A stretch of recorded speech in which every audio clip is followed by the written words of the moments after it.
dimanche tombook le 27 août bii ñu génn dimanche tombook le 27 août comité de santé bii ngànk liggéey bii nekk ci hôpital bu Xombol doon woote set setal maanaam ñu génn nattuwaaye hôpital bi lay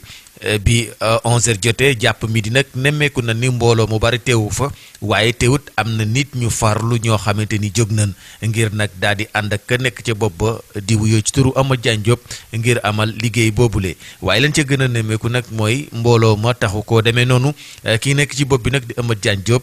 di indi ay leeral la tax mu jàpp ni mbooloo mi taxu ko. waaw salaamaaleykum waa Xombol ak maa ngi tudd El Hadj Amath Diagne Diop di secrétaire exécutif bu CDS comité de développement sanitaire du poste de santé bu collégial bu Xombol.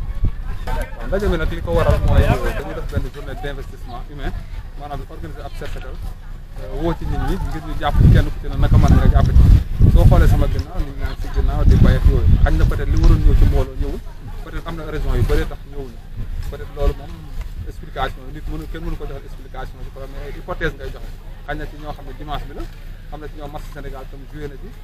mais su fekkente ci wàllu communication ak yeneen yu mel joxe nañ wax nañ ko nit ñi ko war a wax dox nañ fépp koo xam ne outil de tir rek communication rek dugal nañ ko information bi ngir mu mën a jàll ci biir population man personnellement maa yóbbu ay courrier ci l' ensemble des présidents de conseil de quartier yi nga xam ne ñu ci biir dëkk bi kon ku wax président conseil de quartier gis ni représentant ASC da ciy ne représentant famille ak toute personne confondue rek da ciy nekk si biir ay boo laalee conseil de quartier laal nga koñ ba jox naa leen en main correspondance ko ne leen hôpital bi le 27 bi dimanche 9h dañuy def commencé benn set setal bu ñu fay def kon nañ ñëpp ñëw mobiliser ak seen matériel au delà yi nga xam ne yor nañ ko fii waa médias yi tamit médias yëpp déjà informé nañ leen joxe nañ ay info def ay public yooyu tout ça mais nit ñi Xombol nit ñi comprendre nañ kaay jël moo gën a yomb ci ñoom ñu ñëw fuuf que kaa ñu liggéey kaa ñu liggéey ci loo xamante dafa yokku woo dara loolu moom bëriwut ñu koy wuy si Xombol loolu moom ñëpp bëgg gën a xam bu doon ab ceeb la ñuy joxe wala leneen rek li nga gis fii njaay nañ fees del côté environnement bi hôpital bi au delà nawet bi ñax mi ngeen di bay mais au delà loolu ku ne xam na ni hôpital day soxla set ak yu mel noonu ana ban politique ngeen nga teg yow en tant que président pour mën a vraiment mettre à kii bi environnement bi ci condition yoo xam te ni ku ñëw gis ni kat hôpital bi vraiment set na surtout hôpital bi nekk hôpital bi yaatu couvrir Xombol Ndiéyène Sarax Ngoundiane Thiénaba Batoul. bon en fait ñu ngi xalaat ci wàllu suivi bi ndax boo xoolee ci njëlbeen bi ku dugg ci hôpital bi da ngay kontaan parce que xet bu neex moom moo lay dugg parce que booba da nga gis ni dafa am problème mu maanaam suivi am problème mu tamit loo xamante ni bu ko dindee ba teg ko dina mën a nekk mais dañuy gis dem ba ci biir mu am benn dérangement boo xam ne am na ci diggante ñi ko doon superviser ak ñi ci nekk tamit ci yëngutu ak organigramme bi léegi nag tegoon nañ ko tegaat ko mais da ngay gis chaque fois day foire leneen li si joué tamit mooy médecin bi dem bii di dugg si daanaka day bouleverser un plan administratif bi tout ça ci lu bëri booy fekkonte ne ku ci ne def nga la nga war a def sa wër koo nekk mais yooyu yëpp daf si joué ba tax na te tamit y a trop de programme en vue ba nga xam ni nit ku ne bu ñu la lay waxee lii nga war a def lii nga war a nga nekk ca waroo xaar ñu la koy répété chaque jour yooyu yëpp ay manquement la yoo xam ni peut être à l'avenir dañ xool na ñu koy éradiquer xool tamit beneen kii s'il faut prendre un privé nga xam day recruter ñu fi nekk tam ñu jël ba nga xam su boobaa kooku da nga am interlocuteur mais su fekkee da nga am plusieurs interlocuteurs ci benn affaire day am jafe-jafe day indi jafe-jafe gis nañ ni mbooloo mu fi daje peut-être mën naa am duñ àggale liggéey bi est-ce que dafay jaaduwaat ngeen wootewaat beneen bis wala waaw lii moom mënu cee ñàkk parce que lii même bu ñu jëloon benn côté sax moom doonoon mbooloo sax mënut a jeex waxuma laa bi nga xam ne mbooloo mi bëriwul kon déjà loolu lii mën nañu teg 5 jours yoo xam sax du tax mu jeex mais nag UCG ci boppam ñoom pare nañu pour accompagner ndax mercredi bii la seen matériel bi waroon ñëw mais mercredi dafay jigee ci wàccaayu màggal dimanche la poids lourd yi di disponible pour mën a dugg fii defar lépp léegi nag comme loolu te dimanche bayu màggal la ñu ne ma ne moo bon j'ai dit au patron ma ne ko loolu ñu bàyyi ko ba après màggal moo gën te comme xas nañ ba joxe convocation mu jàll ñenn ñu invité leen pour ñu ñëw jàpp ci bis bi mun ñoo toppaat ku ci nekk naan la bàyyi mu ne ma effectivement léegi il faut commencer avec le peu de personnes que vous avez léegi su ko defee li ci des dinañ ko mën a xool nañ koy bindee ba mu set wi mais en attendant tamit li ñu xalaat mooy jël ñoo xam ni ay baykat lañ fay leen sax ñu ko defee ñoom ñu commencé def la demande li ci des ñu ñëw àggale waat ñu leen àggale ko lan mooy nekk sa dernier mot waaw li ma ci wax rek mooy hôpital bi ñëpp la Xombol ak li ko wër bu setee ñun ñëpp la setal bu ñu wootee te journée yu mel nii ku ci nekk na xam ne jaamu yàlla ndax wér-gu-yaram boo wérul doo def dara ndax ñu wérul moom ñu nga tëdd seen i kër wala ñu tëdd ci hôpital mais soo fexee ba yow même su fekkente yow dara jëf yàlla dimbali na nga wër jàppal ne jour mën naa ñëw nga feebar nekk te boo sañoon boo fi ñëwee da ngay nekk condition yu baax rawatina ay yow tëdd ay yoo di la mat moom c'est pas vraiment bien loolu tamit bokk na ci li nga xam ne il faut ñu bàyyi ko xel Xombol bon dama leen ciy woo que ni journée yu mel nii nañ ci ñëw ndax journée jaamu yàlla moo gën bon di prioriser leneen lu bokkut ak loo xam ne wàllu santé la bon amoon si personne bu fekkonte ni comme sama man maa toog seen place ak lu mën a xew man nii laay prioriser parce que wér-gu-yaram man jëndoo ma ko dara man mooy wax ni daal hôpital bi seen hôpital la ku ci ne loo ci mën nañ ko def ah te tamit encore ñu lancer profiter de l'occasion pour lancer un message ministre de l'intérieur sunu bloc opératoire bi depuis boobu ba tey 25 millions donc tere koo dox rajo bi nga xam ne presque ay 25 millions ko taree dox ci loo xamante ni Xombol chaque jour bu ci accident amee nit ñi dañuy boo ji yéexee tuuti nga faat te loolu yaakaar naa ni peut-être nit ku ne doo ko kii sax ci xaalisam wala alalam mais 50 millions yoo xam ne ci wañaari yooyu bloc bi dox rajo bi dox yaakaar naa dina xaw a taneel tuuti li nga xam ne mooy hôpital Xombol nit ñi dimbali ngir yàlla nañu dimbali wax ngir yàlla ak yeneen ci bi ñu def luñ ci mën maire bi tamit mu ngay góol ñu koy kii tamit depuis booba tey mu ngi moom itam mu ngi doon wax ci wàllu rajo bi sax mais bu ñu koy gën a soññ ngir mu gën cee taxaw gën ma parce que heure bu nit foqee sax médecin yi demal Thiès te oto yi dañoo daw ba pare oto yi plus de 24 ans ambulance am nañ ko ambulance bu am 24 ans waratu ta daw ah am na wóor na yàlla chaque weer bii ni 400 nangam mille lañ leen defaane ñoom daan nekk te loolu ñaak ambulance yi bon moo tax mu def ko amuñu tam bu ndox mi taay ay pompe yoo xam ne dañu mën a dimb ci yooyu yëpp war nañ ko am hôpital bi am ay lii yu baax ay tout mais on manque beaucoup de choses te yaakaar naa ne autorité bi li fi nekk ci autorité ci biir Xombol seen doole xajul ci biir hôpital Xombol il faut prioriser l'hôpital de Xombol man daal loolu lay lancé un appel fort di ko lancer le ministre de l'intérieur encore une fois dama koy lancer en tant que ministre di ko lancer en tant que doomu Xombol waaw kay c'est ça kon loolu daal laa ci noonu naa ko tënk di la sant bu baax merci niki noonu nag ki nga xamante ni moo fa teewal médecin chef bi yëkkati na ay kàddu initié rafetlu li nga xamante ni moo di initiative bi daal di ñaaxaat bu baax a baax ñi nga xamante ni ñooy Xombol waaye ngir beneen yoon ñu mën a boole seen doole ndax nag bala nga ni naam nekk fa te ku ne xam na ni fu nekk jara seetal waaye rawat na ci hôpital bi nga xamante ni ku jaaxle fa nga dawut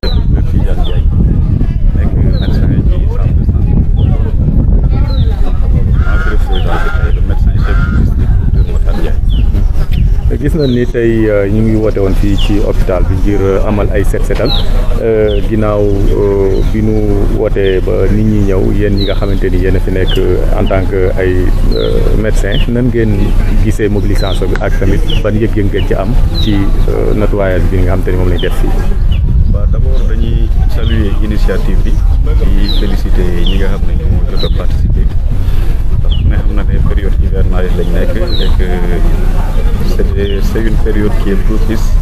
à certaines pathologies comme le paludisme ne xam na li ko gën a waral muy lu ñuy wax précarité yooyu yëpp environnement bi da ciy jouer donc activité bi c'est venu à son heure dans la mesure où gis ngeen état wu centre santé bi donc vraiment il urgait à ce que ñu mën une activité de nettoiement au sein du district. gis na ni aussi Xombol rëy na ginnaaw waaye mbooloo mi ñu doon xaar xañ na ñëwunu bon lan ngay wax population Xombol pour prochaine fois bu ñu wootee ñu mën a génn ngir mën a vraiment bay fii ndax ku wax hôpital wax wàllu environnement wàllu set surtout jamono ji nga xam te ne yooyu day bari. waaw dëgg la comme ni nga ko waxee on s'attendait vraiment à ce que ñu am une participation massive parce que hôpital bi ku ne xam na ne hôpitalu population bi waaw Xombol ñoo fi faju si donc bu ñu wootee yaakaar naa ne ku nekk lépp loo jàpp war nga ko bàyyi ngir ñëw participer ci activité bi donc ñuy exhorter rek peut-être mën nañ ne message bi des na jàll et que peut-être communication xaw na manqué mais ça fait l'occasion ñu leen di lancer waat un appel ngir au moins bu ñu woote waatee te c'est sûr que ce sera dans les plus brefs délais au moins ñu mën a am une participation massive ndax yaakaar naa ne bu ku nekk ñëwee rek benn quartier rek bu ñu mobiliser wu war nañoo mën a liggéey hôpital bi ci diir bu gàtt vraiment. madame Khar Sall moom mooy ki dox diggante hôpital bi ak mairie bi wala bokk comité de santé bi ak mairie bi waaye moom tamit macha allah yor ay ndomba tànk ci biir hôpital bi di lëkkale mairie bi ak hôpital bi ginnaaw bi mu ko yëgee nag waaw daal dina yëgal ki nga xamante ni moo di monsieur le maire woote boobule monsieur le maire yëkkati ay ndimbal teg ko ci loxoom ngir mu andil leen ko moom Khar Sall loolu la ñuy leeral nii. D'abord merci di nuyu sama kilifa bi taxaw comme ni nga ko waxee rek double casquette la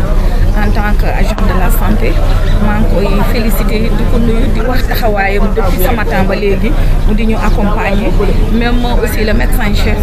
moom mi ngi coordonné de moi kon loolu dama ciy santaat yàlla di leen gërëm di leen féliciter di wax nag ne di féliciter monsieur le maire ak toute l'équipe municipale di wax ne aussi damay encourager ñi fi ñëw di leen féliciter ci engagement bi ñu am ba teew fii tey ñoom rek duñu xombul mais boo xoolee dañu conscient ci dañu conscient ci initiative bi ñu def muy setal désherbage ak nettoiement bu centre de santé bi xam nañ lii ku ko def ñoom lañ ko defal docteur wax na ko léegi askan bi ñooy faju si fii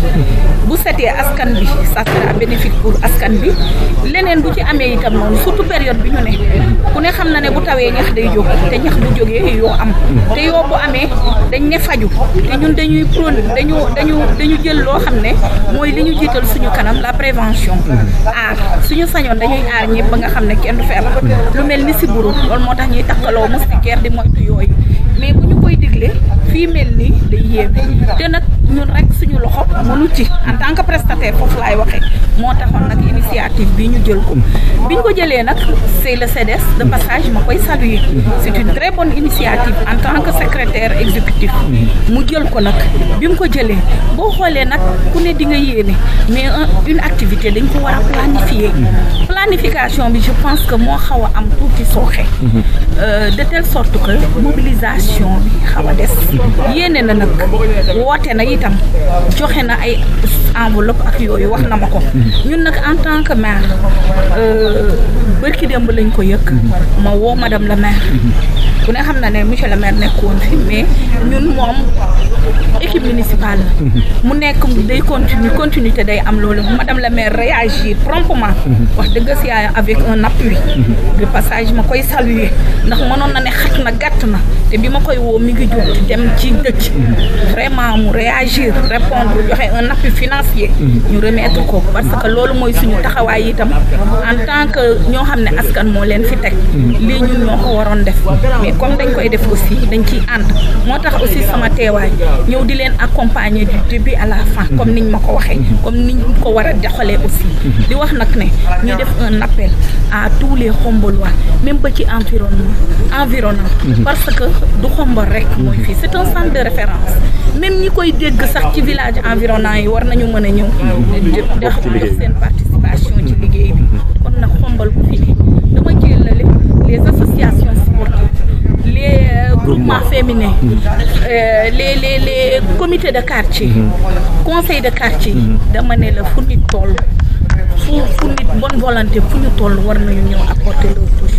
incha allah ndax xam nga buñ la woowee rek ne la jógal dañuy def lii nga xool loolu muy lu baax da ngay jóg accompagner ko nga xool nag di évaluer di analyser waale ba xam lii fan lay mujjee comme nii la demee aussi am nañu ñëw à vrai dire ñi ñëw nag dañ leen di sant di leen gërëm di wax ne aussi tey aussi daf di bis boo xam ne aussi jeunesse yu bëri génn nañu parce que ñàkkul xam mi ngi noonu ñuy dem di supporter ji suñu diñ fils de Khombol yi fa nekk foog naa 3 lañu te loolu aussi impacté na ci mais incha allah dañuy defaat un relance rek appel woo askanu Khombol yëpp ak li ko wër ñu ñëw jàpp si liggéey bi comme niñ daa ko defee bay hôpital bi fomp ko defar ko incha allah mu gën a set ñi gën a mën a ñëw fa yu nekk à l'aise. mbokk yi ñoo ko gisandoo mu nekkoon le 27 août 2023 ci hôpital bu Khombol ginnaaw bi ñu ko initié ki nga xamante ni moo di Amadou Diagne Diop ngir setal hôpital bi le mu mel ni nag wuyu gi nga xamante ni moom la doomi Khombol yi waroon a wuy si taxu koo demee noonu si njortam nag mu jàpp ni bokk na ci Coupe du Sénégal bi nga xamante ni ay doomi Xombol dañ cey jonge te xale yu bari daw wuti ko ak xañ na communication bu manqué waaye mu jàpp ni du ñàkk beneen yoon ñu daal di woote waat ci beneen fànn ngir mën a àggale liggéey bi kon mbokk yi loolu mooy li nga xamante ni mooy liñ leen jëlewuloon fële ci hôpital bu Xombol doon ci ànd ak yéen ngir man leen ko dicté